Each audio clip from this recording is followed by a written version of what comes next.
ধন্যবাদ। নবম এবং দশম শ্রেণীর শিক্ষার্থীদের জন্য আজকে সূচক থেকে এমন একটি অঙ্ক বোর্ডে ওঠানো আছে।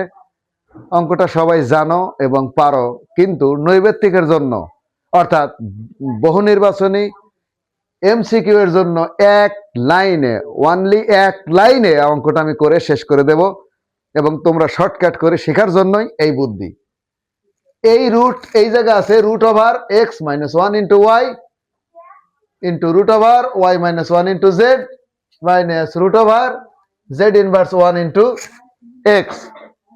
আবারও দেখো root over x inverse one into y into root over y inverse one into z into root over z inverse one into x.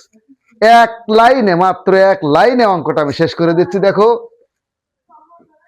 এই রুট সবগুলার জন্য একটা রুট, সবগুলার জন্য।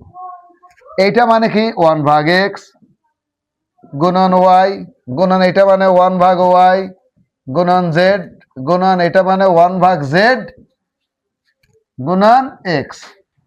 এই এক্স আর এই এক্স কাটা, জেড আর জেড কাটা, ওয়াই আর ওয়াই কাটা, তাহলে কিন্তু রুট ওভার 1 কে রুট করলে 1 অ্যান্সার। ধন্যবাদ।